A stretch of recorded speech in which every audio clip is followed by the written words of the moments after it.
Welcome to the MamasteFit podcast. If you are nervous about approaching intimacy in the postpartum, or you're not sure when to begin, or maybe you don't want to be intimate at all with your partner, in this episode, we're going to be talking with Dr. Jo Robertson, who's based out of New Zealand and is a sex therapist, all about how you can approach intimacy after birth. In this episode, we're going to talk about ways that you can establish a strong foundation to build intimacy from, to include ways to connect with your partner without being sexual or intimate with them. Welcome to the MamasteFit podcast. This is Gina, perinatal fitness trainer and birth doula. And I'm Roxanne, labor and delivery nurse and student midwife. And this is the MamasteFit podcast, where we empower you on your prenatal fitness, birth, and postpartum return to fitness journey. Our podcast shares how to move throughout your pregnancy to stay strong and comfortable, because pain is not a requirement of pregnancy. Understand the science of birth and how to approach recovery after birth. We share our personal experience as mothers navigating this stage in our lives, plus our professional expertise as birth workers and fitness professionals. Our goal is to help you feel confident as you navigate the perinatal timeframe for an empowering pregnancy, positive birth, and postpartum journey. We are glad to have you with us on this journey and that you have chosen us to support you. Welcome to the MamasteFit podcast. In this episode, we're going to be talking all about approaching intimacy in the postpartum, and I'm really excited to have Dr. Jo Robertson here to talk all about that. So thank you so much for coming on the episode with us, Jo. Oh, it's so good to be here and talking to you. So can you just introduce yourself to our listeners in case they are not familiar with you? Yeah, great. So, and probably people are picking up, I'm not American. So I'm in New Zealand, and I haven't actually lived here my whole life, but I would consider myself from New Zealand. I am a sex and relationship therapist, so I have a few different specialties. I focus a lot on women's sexual health and on the postpartum, often in the perinatal period. So perinatal being from when they get pregnant right up until a year postpartum. I've worked with lots of couples in that what I call like a bit of a crunchy phase of their life, which is things are just really hard. And so often people are trying to tackle multiple things at one time in their life. They might be trying to like buy a house or pay a mortgage. They might be trying to, escalate their career or do really well. They're trying to hold a lot of friendships, and then they're also trying to be parents. And they're having a huge shift in their relationship as well. So it's like everything might be coming at them at one time. I've been a sex therapist for, I'm going to say 8 years. But I've been in sexual health and sexual trauma for 19. And most of that I've been a therapist. So I used to work with kids. And then I found myself always drawn to the parents. And I kept wanting to talk to the parents and hear kind of more of what was going on for them, because it's quite interesting that the way parents have sex, or the way that they think about relationships, the way that they think about gender, things like that, that ends up impacting their parenting so much, and therefore that next generation. So I still do a lot of parent education around how to talk about sex and how to talk about relationships and things like that, because they're so interlinked for me. So that's kind of a little bit of a broader picture of my work. And then I've got 3 kids, 3 boys, always wanted a girl, never happened. I actually cried when they told me my second was a boy. I couldn't control my reaction. It was so embarrassing in front of the person doing the scan, but I've gone on a big journey with that, and am now really, excited about the boys and kind of growing great men into this world. I've been married for 15 years, and my husband and I have been together for 17. So also got a sense of what it's like to be, having intimacy over a long period of time and trying to keep things slightly interesting. So yeah, that's a bit of the professional and a bit of the personal. Awesome. So let's start with just approaching intimacy again in the postpartum. So for me personally, after I give birth, and like even when I'm outside that initial like 4-week or 6-week, like all clear, now you can do all the things time frame, I am for whatever reason like very nervous to like approach intimacy. Even my last birth, I didn't even tear, and I'm still like, I just don't know if I want anything like being put in there right now. Like I just need some space. I'm also like super touched out. I have this baby like just hanging off my body all day, and I have 4 kids, so they're all just like piling and like touching me like constantly. And so then my husband is like, what about me? And I'm like, you were like very low on my priority list of who I'm looking to touch right now. So I feel like it's probably a very common situation for a lot of folks after they give birth and they have young children as well. How is your like general approach for intimacy in the postpartum? Like, what are some things that folks can do to kind of begin that remembering that they have a partner process? Yeah, so echoing the fact that that's really, really normal. So I've talked to 2 people ever who desired intimacy at 6 weeks. So I have, like, by far, I'm making this stat up, but I still think it's a good, pretty reliable one. It's like 99% of mums and women, like they just are in the no camp at 6 weeks. And I think that the fact that we even give a date, the date thing is helpful, sort of, but also really problematic because it creates this kind of benchmark where apparently that's green light go. And it's actually not. It's just that prior to that, it's red light. And that's just in terms of anything penetrative, so anything going inside the vagina. And also, if you've had a cesarean, you've probably got, maybe some ongoing pain or a wound there that you're just wanting to make sure is really well protected. So your risk of infection is just higher in that first 6 weeks and your recovery is happening. So that's why it's red light. But after that, it's actually orange light. It's not green. So it's a see how you feel, go really slow, be cautious. I don't love that we give this message.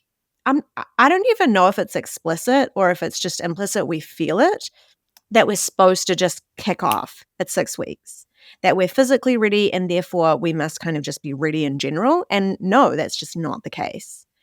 So I recommend taking that cautious approach and moving really slowly. I like to tell people that you think about going back to kind of old school dating when it was like, oh, it's really exciting to start, holding hands or kissing more often or touching each other a bit more, to be getting more close. And then you listen to your body and kind of like hear when it's ready. So pressure is a pleasure killer. That's absolutely the case, but specifically at that 6 weeks. But I would say anywhere up to about 3 months, any kind of pressure you put on yourself, your partner puts on you, is just going to kill your desire completely. So you want to go quite slow and do that build up, listening to your body around when it's ready. Is that making sense? Absolutely. Orange light. Yeah. So this orange light could last, it could be a really long orange light. It can be a really long orange light, and I will use my own personal experience. So after our second, we didn't have any kind of big intimacy for 9 months. And we definitely took the approach of, we're just going to wait until I feel ready. And I had a history of sexual pain, particularly postpartum after my first. And we know that the pain cycle, like the more often you have sexual pain, the more likely your body is to respond with no desire, but also more pain in the future. And so every time you send a message that sex is painful, why would your body desire that? Like, nobody desires to be kicked in the shin because it's painful. Absolutely. Yeah. Not my idea of a good time. Yeah. And so 1 in 5 women experience postpartum sexual pain. And so that's, I think it's like 22% specifically. And so that's a lot of people who, if they just pushed through and they just kept going, would actually have long-term kind of issues with sexual pain. They can be recovered from, but it sits there in the background. So we very much took the approach over that 9-month period of orange light, just moving to green when my body felt ready. And I think like my postpartum experiences and the fact that I have the 3 kids has really influenced my work as a sex therapist because I just so get it. And I'm not this like superhuman person who just like wants a lot of sex all the time. I'm just a really normal person who's tried to navigate those seasons of life. Absolutely. Yeah, I think the same for me after each postpartum. I feel like there's always a bit of guilt for me where I'm like, oh, my poor husband, like this poor man is just being deprived.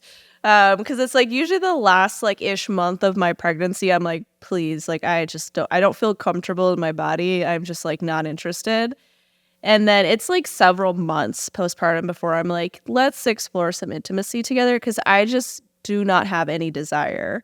I am like breastfeeding a baby. My baby sleep in bed with me. Like my kids are touching me all day, and I am just fatigued, and I just do not have a desire. And so, but I still battle with that little bit of guilt where I'm like, oh, like my poor husband, even though he puts no pressure on me at all to be intimate, like he is like very like respectful of like, it's fine if you're not like feeling, I don't want you to do it if you don't want to. Yeah. So there's no pressure from him. I think it's just like this internal pressure that I put on myself, maybe from like external societal expectations. Like 6 weeks, I'm like ready to go. I have to please my husband, kind of thing.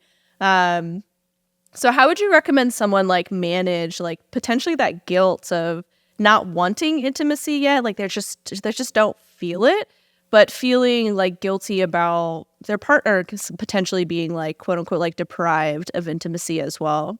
Yeah. I mean, I absolutely understand that. I think, imagine us saying that about a 16-year-old, like, oh, you feel guilty about not offering your body for sex because the other person wants it. Like, we would all look at that and go, oh, that's really not okay. And you should do what feels comfortable for you. So I sometimes kind of put myself in that, oh, right. Like in general, if I put myself in a different season of life, no one would find this acceptable for this pressure to be on myself or this pressure externally to be put on me. So just that little reframe, like just because I'm an adult doesn't change the fact that that's not a pressure isn't okay internally or externally, so that little bit. I also find it helpful to think about the fact that, there are people all over the world who don't have sex for extended periods of time and they're really okay. Like they're actually all right. Everyone will survive. There are people who, there are adults everywhere who don't have sex for years on end. They're okay. Like they're not. That's a good reframing. Yeah. They're not psychologically damaged as a result. So everyone's going to be all right. I think it's about for the partner. Well, I think two things. One is you've said right there something really great, which is I think that you've talked about it with your husband. There's been some kind of conversation where he's kind of going, no, like I don't want you to do anything you don't want to do. So that internal pressure can often sit in the darkness. And what I encourage people to bring it into the light, because then we can look at it externally and go, what is that? And what is it about? And they can show you or share with you their perspective on it. Whereas if it sits internally in the dark, they never get to speak to it. They never get to reassure you. So allow them that opportunity to reassure you, to help you feel more comfortable. Hopefully people are with partners who do that. I know lots of my clients for whom that's not the case, and we have to talk through consent and pressure and obligation and duty and how those, that's like a terrible foundation for intimacy and will actually only harm the relationship long term. So conversation, bring it into the light, let them reassure you. And then, other strategies, talk about if masturbation is okay in this season. So it's not for everyone, and that's okay. I'm respectful of everyone's different values and beliefs around that. But when we went to a sex therapist years ago, I remember they said, so this is my husband, Dave, can you just DIY? And I really liked it because she was basically saying, let's talk about this as a group, let's really get this out. And then I could say, yeah, I'm really comfortable with that. And then she could say, let's take the pressure off Jo because she's on a different kind of journey and we need there to be no pressure in this relationship. So that's a conversation. And then often for the partner, they just want to feel like they're moving forward. Let's say like typically it's dad. They just want to feel like there's a plan or that this isn't going to be years. And I find that even if it has been years without sex and intimacy, that they're like, okay, it's like, where are we going? And people are often a lot more patient, loving, kind, supportive if they know where they're going. And so share, like, here's what I'm imagining. I'd really like to start doing these kinds of things. I feel like it would be nice to start showering together.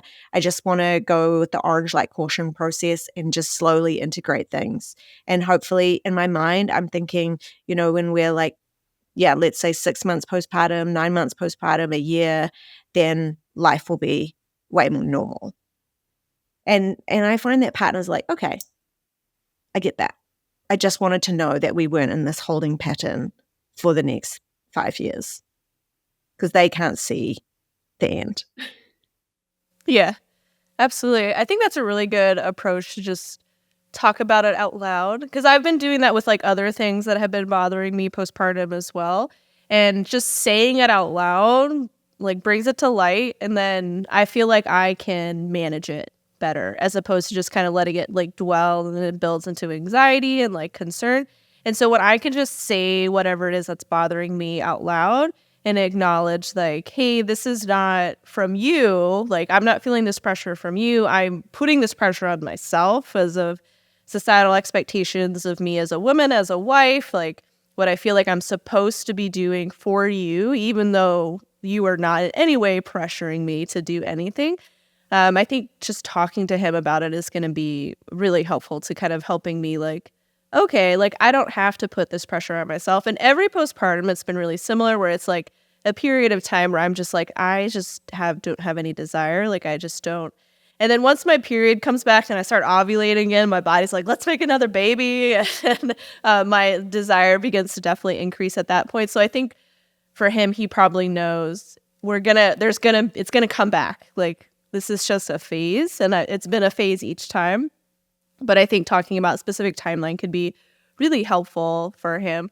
Some things that we've started doing to help with like finding intimacy again and showing like affection towards one another, especially in front of our children, to kind of set an example of like, this is what a healthy relationship looks like, is we've been like hugging more and like just kissing and like snuggling on the couch and just physically touching one another. I think has been something that's been helpful for us, that feels like within like reach for me, or within like, I don't know what the right word is, but sometimes I get touched out, but like that stuff feels very manageable and very approachable to me at this phase. But I'm still showing affection towards him, and it's just maybe not sex. Like, so do you have other recommendations on folks that what they could do like to show affection that's maybe not intimacy? Yeah, so you're really hitting two important things there. One is that when you touch in general, each partner feels wanted. And that is so crucial. So even if that intimacy isn't happening where there's intercourse or penetration or genital touch, the feeling of being wanted actually comes from when our partners give us a spontaneous hug, when they hold our hand in the car, from when they bring us a hot drink at night. Those are the feelings of being loved and cared for and actually desired. Like, so there's lots that we can do to help our partner feel really secure, even if we're not having full-blown sex.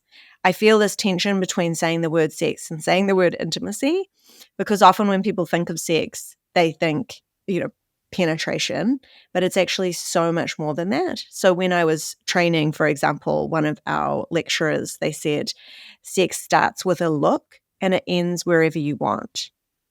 And I'm definitely not saying that when you look at someone on the street, you started having sex with them. But in the committed relationship, the feeling of being wanted and desired and pursued starts really, really early. So with different kinds of touch. And then it can end wherever you want. So there's lots of things that you can do that can bring about intimacy, closeness, even arousal, that aren't having the what people think of, which is the penetrative sex bit.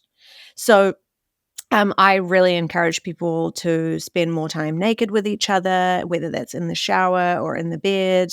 I really encourage people to kiss for longer periods of time. So there's been a lot of research that's been done by the Gottman Institute, which showed that when people kiss or even hug for 20 seconds, that their relationship radically changes.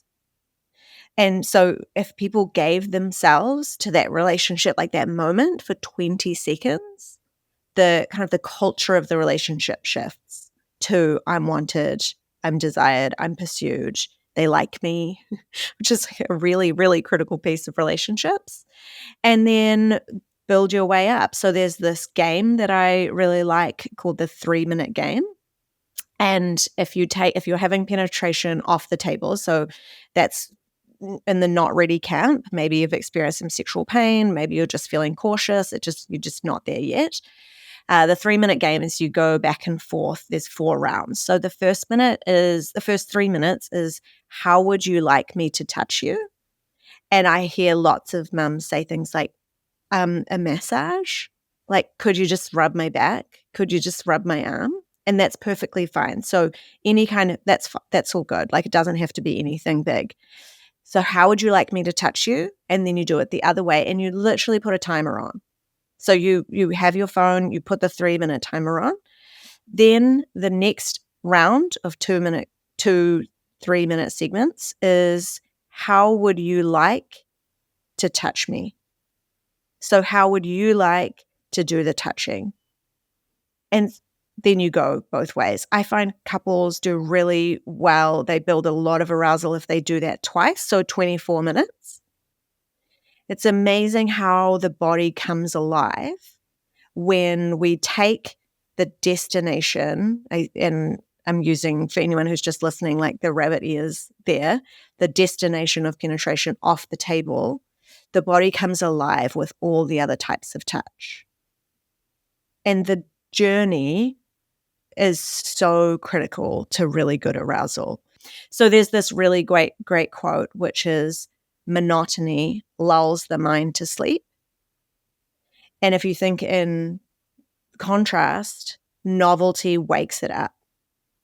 So when something is different and new, and I don't mean new partners, I just mean in the relationship, the body wakes up more and it's more alert and usually builds more arousal than going, oh yeah, the same destination. We know where we're going every time. We do the same thing. It's like step 1, 2, 3, 4, done. It lulls the mind to sleep. Yeah, those are some of my thoughts. Let's take a break from this week's episode to talk about our podcast sponsor, Needed. Needed is a nutrition company that specializes in optimizing nourishment for the perinatal timeframe. It is a brand that Roxanne and I have utilized throughout our pregnancies, our postpartums, and I utilized during my preconception phase. Needed has 2 sorts of preconception bundles. They have their sperm support bundle and their egg quality support bundle. Both of these products are really helpful to begin to take during the preconception phase to help kind of set yourself up as best as you can for your pregnancy. For me personally, I've had multiple miscarriages, and so when trying to conceive or preparing to conceive, it was really important for me to get the best chance that I could to have a healthy pregnancy. My husband was taking the sperm support bundle and I was taking the egg quality support bundle, and it was something that was reassuring for me as we were in our preconception phase. I personally use Needed supplements throughout my preconception phase, my pregnancy, and now in the postpartum, and they're a brand that Roxanne and I truly love and trust. If you want to check them out, you can check them out at thisisneeded.com and use our code MamastePod to get 20% off your order. So for me, I don't know if I have 24 minutes to, the game sounds really fun, but I'm like, I don't know if I have 24 minutes to set all 4 of these kids with an activity and then run over to my husband. So could I just do like a minute for each of them? Like, we could expedite this arousal. That's true, because what you're saying there is, I don't feel fully ready for that, but can we do this? So you're doing that negotiation. Let's make a plan. Let's do what works right now. Nobody has 24 minutes in like the middle of the day when their kids are awake, unless they're watching TV. That's the only time people have 24 minutes. So, and so that is where you need to probably make a plan. And the plan looks like, on Thursday nights, that's our date night. And we invest in each other. We have good quality conversation. We have good quality food. We're not going out because who can get a babysitter? Like, no, it's too expensive. So we're staying at home, but we're treating it like a date night. And then that's maybe the time where we invest in some intimacy. That's the night that you get takeout for the kids. You like get everything done early. Maybe the working partner can come home half an hour early from work just to like help sort everyone out. And then, okay, this is our invested time. So we've got a plan. It's not like spontaneously Monday at 9 p.m. someone says, hey, should we like do this game. No, this doesn't work. Not for parents. They're too tired. They've already gone to sleep. They're probably watching Bridgerton. Like they've checked out. And so like scrolling on my phone, like something's on background noise. yeah. So I call it planning the party. So if you're planning a birthday party, it's a bit annoying. There's a lot of admin. It's not like it often feels like a little bit stressful in the lead up, but it's like very rare, if ever, that you would get to the end of the birthday party and think, oh, I so regret doing that. Like you get to the end of the party and you often think, I'm so glad I put in the effort. I'm so glad I turned up. I'm so glad I did the thing. And that's the same with intimacy. So we often need to plan it, which feels a little bit boring and painful. But afterwards, it's so common, so often, almost always, people say like, why don't we do that more often? I love that it can just be something that you do at home too. Like it doesn't have to be this big elaborate like night out where you have sitters, and because one, it's hard to get a babysitter and then they're expensive, which I mean like, yeah, I want to pay somebody well who's watching my kids, but it's like it becomes unaccessible and you're like, well, if we can't go for a date night, like then I guess we just don't spend time together. But I really love that it can be this like fun thing that you plan to do together. And when it comes to like those date night type things, I'll sometimes put that on my husband as well, where I'm like, you figure it out. Yeah. Like this is the night. I'm letting you know our family schedule is open this evening. You go figure some stuff out. And he's like, cool, I will do that. Like as much as I would love for him to just kind of do this stuff all spontaneously on his own, like we're a family team, like we're planning things together. Like I'm not just planning stuff without him. And so if I give him like this night, figure something out, he can run with it and be creative with it and have fun with it too. And then something else that I think could be really helpful that we've been trying to like implement into our own thing is when you're doing these like special nights, or even if you're just spending time together in the evening, like put your phone away. Oh yeah. Because it's like so annoying when I'm like in mid scroll and he's like having a conversation with me and I'm like, I didn't hear anything you're saying because I am doom scrolling, or vice versa, where I'm like trying to have a deep conversation and he's like mid scroll. So we've been finding that putting our phones away has been a really helpful way for us to connect with one another, because typically we only really get like the evenings, like the two of us. And so if we're both just like doom scrolling, then we're like, let's put the phones away and just like focus on one another, like you and me. Yeah. So that's been really helpful for us as well. Phones drive me crazy. I have spent many a conversation and sessions talking about phones. And that's because usually one person is like, I just want to escape. I just want to check out. And when I'm scrolling on my phone, that's because I'm doing something mind numbing and I just like don't want to be present. And so we talk about, okay, what are some other ways that you can do escapism? But also, yeah, just exactly what you're saying. Bringing your phone out while your partner is trying to talk to you is just like so bad. It's so bad. So Dave and I have this general approach, which is that if the other person is in the room and the moment they start speaking, no matter what it's about, the phone goes down. Like the moment. And if I'm doing something important, so if I've got work on and I've got to reply to an email, then I say that out loud. I'm so sorry, I really want to listen to you. Just give me 2 minutes to send this email. And then the phone physically, like often I find it helpful to put it under a pillow so you can't even see it, because I think the addiction is so strong. Oh, man. Yeah. And so just put it away. And I have the same approach with my kids. So if they come into the room, the phone immediately goes down, because I want them to know, and just like with Dave, I want them to know that they are the most important person in the room and the phone is not. And so it's gone completely. Like I would think about in other situations in my life, like I would do that same thing. Like if I'm having this, or I am having this interview with you, it'd be really weird if I was playing on my phone while you were trying to talk. It'd be so weird. Like I would not do that. Or if I was if I worked at a traditional setting where I had a boss that walked into the room, like I'm not going to keep playing on my phone while they are trying to talk to me about something that they need me to do. Like I'm going to put my phone down, and I would assume that the people in my family are probably more important to me than my boss or someone that I'm interviewing on a podcast. Yeah. Like it would make sense that I would then put my phone down. And how much could that would probably be really beneficial to establishing kind of the foundation to build intimacy on as well with our partners. Yeah, and you've touched on an important when you talked about, hey, like to your husband, can you plan something? And so again, you've said something out loud. You've thought a bit about what you need, whether you put a lot of thought into that or not, but you've thought about what you need for it to be a conducive environment to intimacy and closeness. And I find that when people make a plan, so like the planning of the party, that kind of concept, they bring their best self to it. And when somebody turns over, like I said, at 9 p.m. on a Monday night and says, do you want to have sex? Often their best self is not turning up in that moment. But when they know, okay, on that night, that's our date night at home, they tend to bring more energy to it. They tend to be just generally in a better kind of posture towards each other. And that's really helpful. So I'm a big introvert and I need a lot of time by myself. And it was a huge challenge for me when I started living with Dave. I was like, oh my gosh, you're here all the time. Why are you always with me? And I needed heaps of space. It's a change now because I have 3 kids and there's no such thing as space. But what we do is that we have our date night and it's the night after he goes out and plays sport with his friends. And so on a Wednesday night, I know that he's off playing sport with his friends and I have that night completely to myself.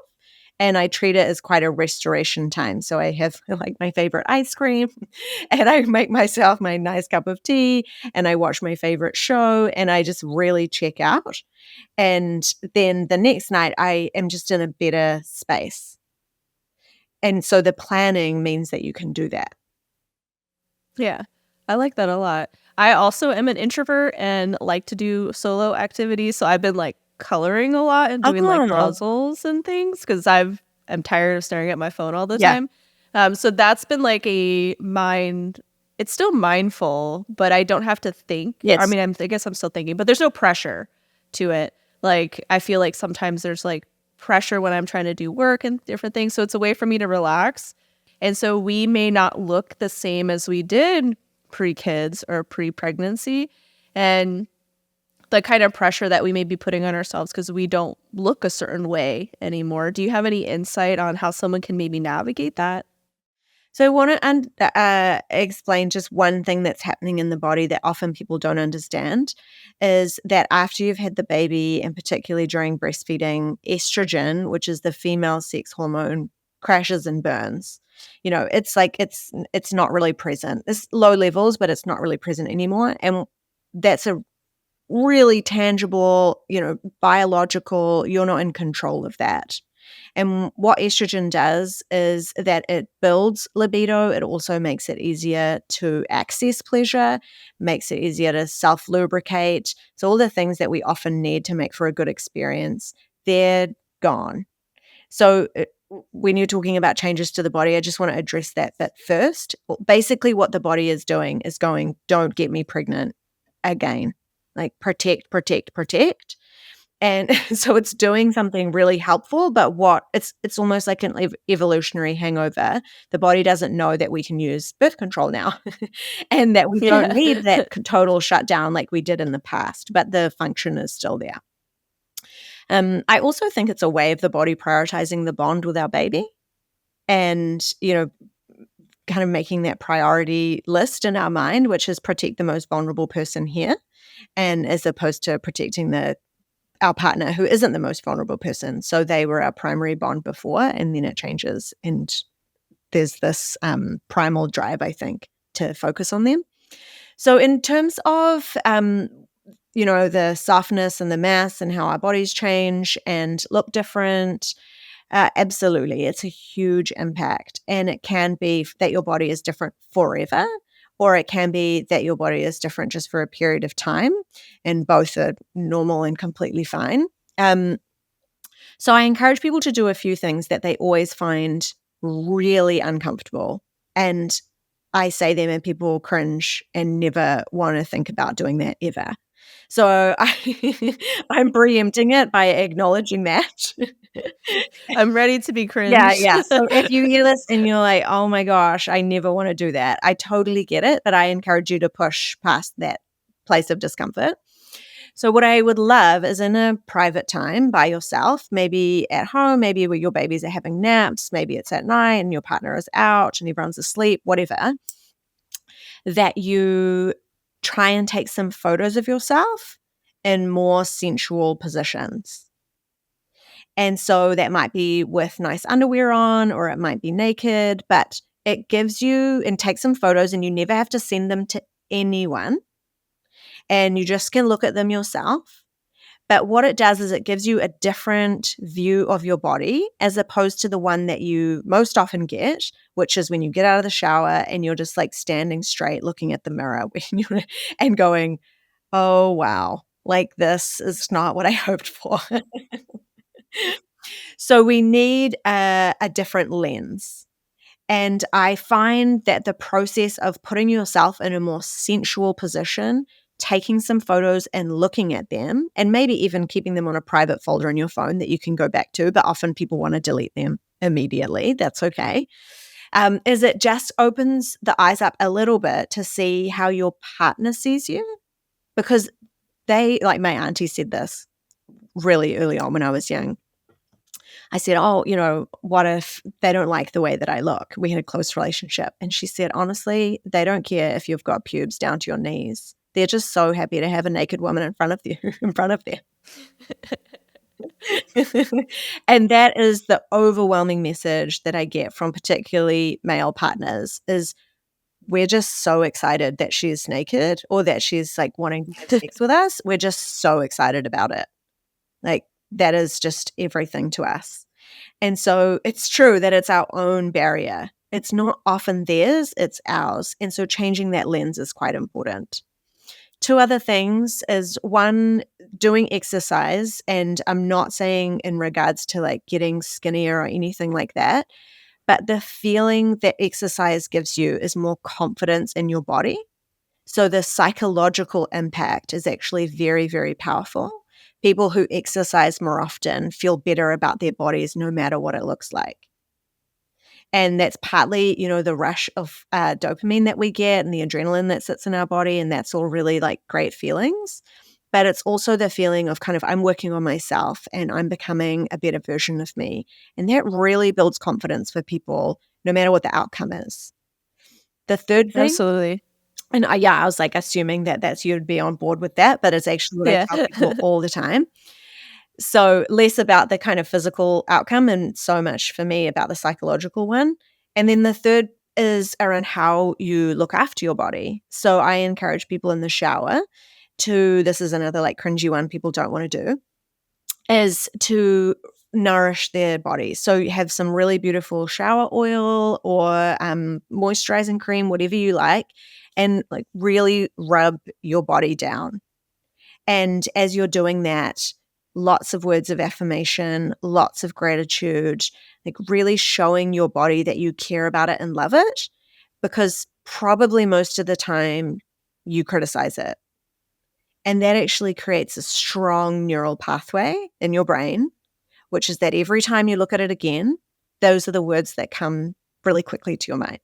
So in terms of just neuroscience, it only shifts when we start saying different things. So people tend to go, oh my gosh, that sounds super like lame and cringy, but it actually works. That's really how the brain works, is that we have to start saying different things and treating our body differently in order for our default to change. I love that. One of the quotes that I've heard that I like repeat all the time is the only body that has created life is the postpartum body. And I think that's such a powerful reframing as we navigate the postpartum timeframe with a body that probably looks really different, of just acknowledging how powerful and amazing this body is, that it made a person or maybe two people, like depending on how many you had in there. Like that's an incredible feat. And I find that when I see like Instagram reels and stuff where the partner is like celebrating how amazing their wife is or the mother of their children is for doing that, I find that there's probably a lot of positivity that comes within their relationship as well, of like they are so like impressed by this amazing thing that you did, making a baby, growing the baby, birthing this baby, even though our society may put a lot of pressure on us as women to be as small as possible, as fast as possible after we give birth. And it always breaks my heart when I see folks in our community that are looking for, how do I lose weight quicker? How do I have some fat still here. How do I get rid of it? And I'm like, let's take a step back. And instead of me giving you exercises to achieve whatever physical goal you're hoping for or aesthetic goal you're hoping for, let's talk about like the mental aspect of how we feel about our bodies. And like you're saying, like, can we talk differently to ourselves? Like, I think that's really powerful. One thing that a few of the moms in our gym have done, so we live in a military community, so the partners usually deploy away for work frequently. And so we have a lot of boudoir photographers in our area, which is like the sexy photos. I did it during my pregnancy because I was like, I really want like pregnancy, like sexy photos. But they put you in all sorts of positions, and I've seen like photos from people with all sorts of different body types, and they all look stunning, depending on the pose and the lighting and kind of like the confidence. And so I always think that those photos are like a really great way to boost confidence too, is like, it doesn't matter what your body looks like they will make you look so hot. And that's and abuse you. Yeah. So I like usually recommend that to folks that are like, oh, I don't know. I'm like, just do the photo shoot. Like they will put you in those positions, and the way that they take the photos, like you're just going to look stunning, and it's going to like skyrocket your confidence. But I love that you can just do it yourself too. Like, you know, like it doesn't have to be like a professional photo shoot. And it gives you a different lens too. Because like the way that I see myself is like I look down and everything looks really like frumpy when you do that, because you're kind of slouched, and it's like, it's not a good angle. I would never take a photo like this. Or I'm like looking again, like directly forward in the mirror. Very like, that is not a good pose if I'm trying to like accentuate things. And so I find even just like turning a little to the side when I look in the mirror, like exploring the way that my body looks with different postures, can be really confidence boosting. Taking the photos, taking videos of yourself can be, I think, really nice.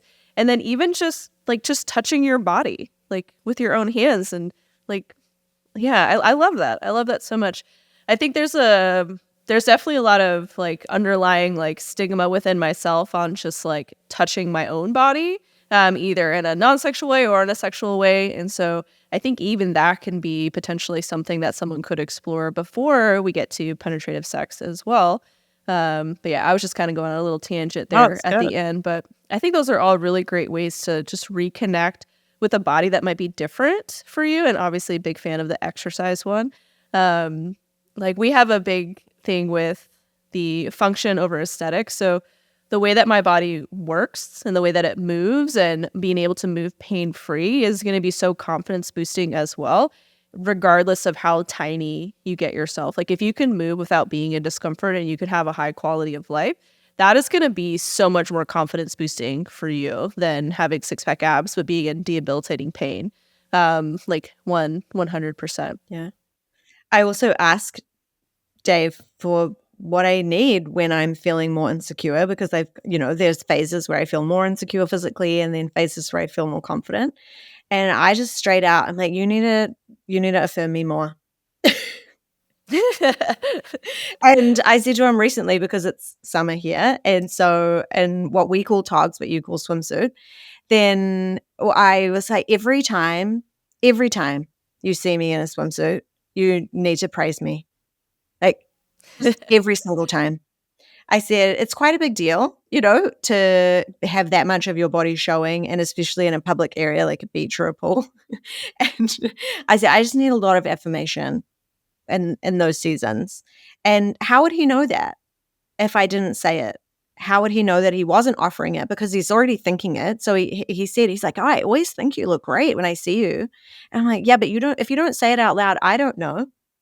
And in reverse, if I don't say it out loud, he doesn't know that I need it. And so whenever I'm in more insecure seasons, I tell him I'm not feeling great about my body right now. And then as well, whenever we have intimacy, he does more praise. Like, you look, amazing, beautiful. I want you. You're so hot. All of that stuff. And he wouldn't know that I'm in an insecure phase otherwise, because he doesn't notice the stuff that I notice. Yeah. Because we notice it about ourselves more than our partners do, because they're just so happy that you're naked. I feel like kind of the overarching theme is that a lot of the pressures and guilt that we may be feeling is probably from ourselves. Like, we're probably creating it on our own, or hopefully your partner is not putting it on you. And being able to just communicate with our partner and tell them what it is that we need, it is going to just set such a strong foundation to build the intimacy on from. So can you just conclude with what your main or your top recommendations are for somebody that's like, hey, I want to be intimate with my partner, but I am really struggling to either have the desire, to have the time, to, that's a big ask. Okay, so on a practical level, you need a really great lubricant, because your body isn't self-lubricating in the same way. Usually store-bought, like chemist, pharmacy lubricant is not that great. So online is really your best bet. They're going to send it in discreet packaging. So it's not as though it's going to come to your door with like lubricant for sex on the box. But that's really your best bet. And I could give you could put it in the notes, maybe some of the Yeah, absolutely. recommendations. If you feel comfortable with vibrators or toys, it's really helpful in this season for doing two things. One is accelerating your pleasure, because it's harder to access with lower estrogen. And two, it's also really helpful to desensitize the area post-birth. You were saying that feeling of being just uncertain, feeling a bit cautious. So a vibrator is really helpful. It brings the nerves, kind of activates them a little bit, but it also distracts the nerves in some ways. And so touch feels just generally more comfortable. So I see it as a medical tool as much as a sexual tool. So those two things, lubes and toys, if you feel comfortable. Going really slow, following your body. So as it desires something more physically, to follow, let it take the lead. But also desire may not come spontaneously. So it may come in what we call a responsive way. So there are two types of people. In postpartum, most people are responsive. Spontaneous is like you just get turned on in the middle of like nothing. You're walking through the supermarket, you feel aroused, just it's happening in your body and you're not fully in control of it. Some people know that feeling when they're ovulating. They're like, oh, I'm turned on. I'm kind of ready. I'm with my sexual energy. It's here. And then I find most people postpartum, and also lots of women in general, are responsive. So they don't actually feel that organic desire until something starts. And then their body responds with like, oh yeah, this is kind of nice. Like, yeah, this is kind of good. But they don't think about initiating themselves. So my mum actually said this to me once. She's like, my job is to get in the boat, and his job is to do the rowing. Like, yeah, that's for lots of us, that's true. So I encourage people, if they feel emotionally ready, if they feel psychologically able to, then hop in the boat. Hop in the boat every once in a while, and they can do the rowing and see how you feel. And if you get 50% of the way through kind of an intimacy encounter, and then you feel like you need to stop, you're feeling nervous, you're feeling uncomfortable, it's painful, whatever, then pull back. And I recommend people have like a code word. So they say, should we get ice cream or something? Can we get a cup of tea or hot chocolate or whatever it is? So they say like, I'm not feeling good moving forward, but I still really like you and want to spend time with you. So it's a code word. But you don't have to go all the way just because you got in the boat. You just hop in every once in a while, let them do some rowing and see how you feel. I love all these metaphors. I know, I do have a lot of metaphors, and I think it's a lot to remember. So people might want to listen in a few times. Well, do you have any more recommendations? I have, what I did was I made a code for your listeners for my postpartum sex course.